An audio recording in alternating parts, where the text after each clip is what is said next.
Coming up on LevinTV, the silent coup.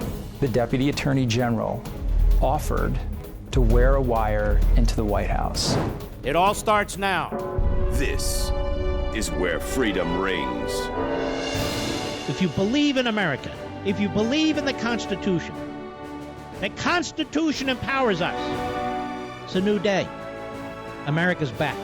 America's back, and America's going to get strong again. We're going to defend America, and we're going to defend our interests. Liberty's voice, LevinTV. Hello, America. I'm Mark Levin. This is LevinTV on BlazeTV.com. Well, you know, a few days ago, something remarkable happened. The former Deputy Director of the FBI, Andrew McCabe, confessed to helping lead a coup d'etat against the President of the United States. That is, to try and overthrow the government. This is really quite remarkable. It is spectacular, and it is unprecedented in American history to have a bureaucrat at the FBI try to lead an effort to reverse the course of history, to change what took place at the ballot box, to disenfranchise 63 million Americans, and based on what? That his good friend, his former boss, Jim Comey, was fired by the President of the United States. So he said, well, that was potential obstruction of justice. No, it's not. The President can fire whomever he wanted. Well, we were concerned he was going to obstruct a Russia investigation. Well, firing Comey had nothing to do with obstructing the Russia investigation. He didn't issue an order or directive or a fiat to the FBI telling the FBI you can't investigate Russia collusion, or whatever we call it these days. He got rid of Comey because Comey was a bad cop. He got rid of Comey because Comey in private at Trump Tower told the President of the United States he was not the subject or target of an investigation. And when Comey was asked the same thing publicly by Congress or by reporters, he wouldn't say that to them, only to the President. And the President was fed up. And it turns out the President was right. These are bad cops. These are guys who politicize the FBI. These are guys who undermine the hardworking men and women of the FBI and gave a bad name to the FBI. And it's going to take a lot of work to fix this, unfortunately. Meanwhile, McCabe is going around all over the place. Stephen Colbert, others, celebrating him. And he said the other day that the President of the United States may well be an agent for Russia. Where's the evidence of this? We had the chairman of the Senate Intelligence Committee say there was no collusion between Russia and the President. So the Senate Intelligence Committee says it. You've had 1,000 reporters investigating the President and his circle. You've had dozens of FBI agents and federal prosecutors investigating. There never was any collusion. You can't even define what the word means. This was a plant from the Hillary Clinton campaign from day one, working with surrogates, with the FBI, in the Obama administration. And Obama has never been held to account. He's never even been confronted about any of this. When the Russians were interfering with the 2016 election, that was on his watch. That was on Clapper's watch, and Brennan's watch, and Comey's watch, and McCabe's watch, and Loretta Lynch's watch. Trump was a candidate. He had nothing to do with it. And Trump has been tougher on Russia than Obama could ever be. Obama was appeasing Russia. Trump puts the toughest sanctions against Russia and against the oligarchs around Putin. I mean, all of this is counterintuitive because it never happened. It never happened. Now, let's take a look, just a couple minutes, of what this man, McCabe, this rogue federal bureaucrat, tried to do to our country. And let's take a look, and I'll comment right after. Go ahead. When you decided to launch these two investigations, was the Deputy Attorney General, Rod Rosenstein, on board with that? Absolutely. Rod Rosenstein has spent 28 years at the Department of Justice. A Republican, he was appointed by President... A Republican. What does that have to do with anything? What does party identification of a bureaucrat have to do with anything? Other than they're trying to take the edge off of this. Well, he was a Republican. And in fact, McCabe may be a Republican. So, you know, you can't call it partisan, you can't call it politics. There's a lot of Republicans who hate Trump. There's a lot of Republicans who hate me. Party identification means nothing. And yet, for 60 minutes, they have to throw it out there like it's some kind of an imperative. Go ahead. President Trump as Deputy Attorney General, #2 at the department. Mr. Trump's firing of James Comey on May 9, 2017, set off a week of crisis meetings between Rosenstein, who was in charge of the Russia investigation, and acting FBI Director Andrew McCabe. I can't describe to you accurately enough the pressure and the chaos that Rod and I were trying to operate under at that time. Now let's stop. Why was there pressure and chaos? From whom? This man gave sworn testimony before a committee of Congress and said the investigation of the Russia collusion was going on, that their finances were fine, they didn't need any more money, that nobody had interfered with them. That's what he said under oath. Now that he's hawking a book, now that he's violating confidences and confidential discussions that he had with the Deputy Attorney General of the United States, among others, now his story changes. Remember, this guy was fired from the FBI on the word of the Inspector General. That Inspector General was appointed by Obama, Michael Horowitz, because he lied. He lied about leaking to the media. Go. It was incredibly turbulent, incredibly stressful, and it was clear to me that that stress was impacting the Deputy Attorney General. We talked about why the president had insisted on firing the director and whether or not... Why the president had insisted on firing the director. I want to encourage you to go on Google or Bing or whatever you use and go back and look at the memo that Rod Rosenstein wrote. Why would Rod Rosenstein be in a meeting discussing why the president fired Comey when it was Rosenstein's memo that served as the substantive argument, the substantive basis for the president firing Comey? It was Rosenstein, among others, who recommended that the president fire Comey. Why would you be stressed? Why would you have a crisis situation when the president of the United States, who wanted to fire Comey, gets a memo from you, Deputy Attorney General, to fire Comey? This is why this doesn't make sense to me. Moreover, I want to underscore a point. Why would the Deputy Attorney General of the United States then appoint a special counsel to investigate the President of the United States on all things Russia, including the firing of Comey, as opposed to recusing himself, since he's not only a witness to what took place, he's an actor to what took place? This has never made any sense to me either. Go. He was thinking about the Russia investigation, and did that impact his decision? And in the context... But why? The President of the United States did not interfere with the Russia investigation. Not once, not at any time, not in any way. He didn't deny any funds. He didn't order the FBI to stand down. He didn't do any of that.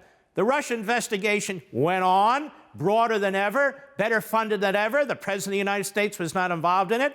From afar, he criticizes it, as he should, because we now know it was a coup attempt, as we're about to see. Go ahead. Of that conversation, the Deputy Attorney General offered to wear a wire into the White House. Why would the Deputy Attorney General wear a wire into the White House? Why would he wear a wire into the White House? To get the president saying what? The 25th Amendment, these men are ignoramuses. The 25th Amendment deals with the inability of a president mentally or physically to do his or her job. That's what it is. We're not talking about impeachment here. We're talking about the 25th Amendment. The whole history of the 25th Amendment is if a president is incapacitated. Eisenhower had a heart attack, Nixon stepped in. Eisenhower and Nixon, they wrote a document talking about secession or temporary service as a president. When John Kennedy was assassinated, it created an issue as well. And you could even go back to when Woodrow Wilson was president. He had a stroke. He was incapacitated. His wife ran the country, or at least the presidency, for about 2 years. This is what they were trying to address in the 25th Amendment. Not you don't like the president, or you think he obstructed justice, or he fired the FBI director. And by the way, read the 25th Amendment. This clown, this jerk, has no role in the 25th Amendment whatsoever. It's the Vice President of the United States, it's the Cabinet, and the Congress, and the President. Since when does the Deputy Director of the FBI or the Acting Director of the FBI, a bureaucrat, have any role in triggering the 25th Amendment? He has none. Go. He said, I never get searched when I go into the White House. I could easily wear a recording device. They wouldn't know it was there. Now, he was not joking. He was absolutely serious. Let me tell you what I think Rosenstein was doing. He lost faith with these rogue senior FBI officials. He also lost faith with the Democrats in Congress. Remember, he was confirmed with 94 and 95 votes, which was very odd under the Schumer Democrat regime in the Senate, as they were holding people back and they were barely squeezing through for other positions. Rosenstein got 94 and 95 votes. And he was being attacked by the media. Rosenstein had never seen anything like this. So what does the coward do? Even though he recommends Comey's firing, almost within 24 hours, he appoints a special counsel. Even though he violates the regulations in place, there's no criminal basis, no criminal requisite for appointing a special counsel, but he does it anyway to wash his hands of it and to say, look at me. I'm with you guys on the left. I'm with you guys. Stop criticizing me. I think this rogue operation, which went on long before Comey was fired, went way into the summer, even before that, where you'll remember the stroke texts and so forth, where they were trying to take out or take down Donald Trump as a candidate and trying to protect Hillary Clinton so the Democrats wouldn't have to have another convention and nominate another person. That's what was going on at the FBI, and it was going on long before Comey was fired. Anyway, go ahead. He brought it up in the next meeting we had. I never actually considered taking him up on the offer. I did discuss it with my general counsel and my leadership team back at the FBI. Now, it's very interesting. He was fired, and he's under investigation for being a liar. The general counsel he talked to, James Baker, he either quit or was removed. He's under criminal investigation. The head of the FBI, he was a leaker through his law school buddy to the New York Times, and I suspect he leaked a lot more than that. Stroke was a leaker. All these guys were leaking to the media. You want to know why the media goes soft on them? Because they work with the media, and of course the media want to take down Trump. They don't care if you destroy the 25th Amendment, the Constitution, none of it matters. And when Trump fires back and he calls out the New York Times or calls out the Washington Post or calls out CNN and Jim Acosta, oh my goodness, he's attacking freedom of the press. These people are undermining our constitutional republic. This was a coup attempt. I've been talking about the silent coup for 2 years. 2 years. And most of the people in talk radio, when I brought it up and I came under attack and I defended myself for a week, I defended myself right here on LevinTV, I defended myself on radio, they were silent. Even some of my friends in talk radio said nothing. Now they're all out there, silent coup, silent coup. Congratulations. We saw the broad aspects of this 2 years ago. Now we see the specifics on a book tour. Go. After he brought it up the first time. McCabe says Rosenstein raised another idea. The 25th Amendment to the Constitution allows the vice president and a majority of the cabinet to remove the president. A discussion All of right, the stop. You read it. It's much more complicated than that, Scott Pelley, where they can remove the president. They can't on their own remove anybody. They can temporarily remove him and have the vice president take over. The president can challenge it, and then the matter goes to the House of Representatives, and they decide. And if they want to reverse the president's decision where he says, no, wait a minute, guys, I am capable of being president, it takes 2/3 vote of the House and 2/3 vote of the Senate to remove the president for reasons of disability. 2/3. So these knuckleheads don't even understand the 25th Amendment. To impeach a president, it takes a simple majority in the House. Now, to remove him, it takes a supermajority in the Senate.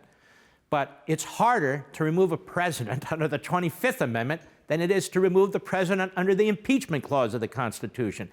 What it was is they were grasping for anything they could. And they've still been pushing impeachment. This coup is still going on. With the Mueller operation, others who are dug in the bureaucracy, with the media, this coup attempt is still going on. Go. 25th Amendment was simply Rod raised the issue and discussed it with me in the context of thinking about how many other cabinet officials might support such an effort. I didn't have much to contribute, to be perfectly honest, in that conversation, so I listened to what he had to say. But to be fair, it was an unbelievably stressful time. I can't even describe for you. Screw loose, to be perfectly honest. It shouldn't have been an unbelievably stressful time. Stressful time about what? You can go on with your phony investigations, and this guy helped launch 2 phony investigations. Him. Imagine what the President of the United States goes through every day. They talk about an unbelievably stressful time. It was so stressful. The Republic, we were so concerned. Here we thought we had Trump defeated, we had Clinton elected, we protected Clinton, we went after Trump. Here he is, he's elected. Then he fires our boss, the FBI director. And, well, there must be obstruction, and Rod brings up the 25th. Aren't these guys supposed to be chasing bad guys? Aren't they supposed to be chasing terrorists? Aren't they supposed to be keeping us safe on our airplanes and everything else? Look at these stooges. Go ahead. How many things must have been coursing through the Deputy Attorney General's mind at that point? Now he's psyched. Boy, he's throwing Rod Rosenstein under the bus, isn't he? That Rod Rosenstein boy, he was unbalanced. Stress, in a panic, so many things going through his mind. You know, here I am, I'm in the middle of the storm, and I'm the calm one. You know, I'm directing traffic here. I just want to make sure the President of the United States is held to account. I just want to make sure Rod isn't losing his cool. You know, here I am, Andy McCabe, the great Andy McCabe, the Deputy Director, Acting Director of the FBI, and I'm just a cool cat. I want to make sure everything's okay. Remember, he has a book, he's under investigation, he's a liar, he was fired. Go. So it was really something that he kind of threw out in a very frenzied, chaotic conversation about where we were and what we needed to do next. Now, yeah, I mentioned this a couple months ago, folks, and I'll mention it again. This has nothing to do with the thousands of brave men and women who work really fearlessly over at the Federal Bureau of Investigation. It has nothing to do with federal law enforcement. It has to do with the bad cops at the top. This has to be fixed. I know Congress is out to destroy the President of the United States, to destroy his family, to destroy his businesses, with their Soviet-style mentality led by Schiff and Nadler and all the other malcontents and miscreants. That's who they are. That's what drives them. I got that. But for the rest of us, patriotic Americans, regular Americans, we have a problem. This FBI interfered with our last election. It interfered with our last election more than the Russians did. We expect bad things from the Russians. They're our enemy. We expect bad things from Putin. He's our enemy. That's why we have this national security apparatus. We have a law enforcement apparatus at the federal level to protect us from countries like Russia and China and Iran and North Korea, you name it. That's what they do. But the destruction from within that the great Associate Justice Joseph Story warned us about, that the great founder Thomas Jefferson warned us about, that the great President Abraham Lincoln warned us about, that our great President Reagan warned us about. If we're going to be destroyed, we will be destroyed from within, thanks to people like this. But he's not alone. He's got a phalanx of media types and media organizations backing him. He's being celebrated on late-night TV shows. He's being celebrated on shows like The View. A man like this, 100 years ago, 150 years ago, would be in handcuffs. That's where he'd be. This is no small matter. This is a tremendous scandal. And when the historians write their history books, I suspect they're going to view it as one of the great scandals in American history. And the one man who's kept silent, the one man who's out there partying, the one man who's out there trying to build his $500 million library on public lands in Chicago, the one man who thinks he's the coolest cat in the world, Barack Obama, it all happened under him. Not this, the 25th Amendment issue, but all the rest of it. Comey, McCabe, Baker, Strzok, Page, Loretta Lynch. It all happened on Obama's watch. And we haven't even gotten into the intelligence agencies and the unmasking of American citizens. The record number of unmasking requests and unmaskings that occurred in the last year of the Obama administration. Imagine that. And one of them was leaked, involving Michael Flynn's conversations with the Russian ambassador. And the substance of them was perfectly innocent. But he got gummed up in the works too. Barack Obama hasn't had to answer for anything. Valerie Jarrett hasn't had to answer for anything, and she knew everything that was going on. She knew everything that was going on. And Susan Rice didn't have to answer for anything either. None of them. Isn't that amazing?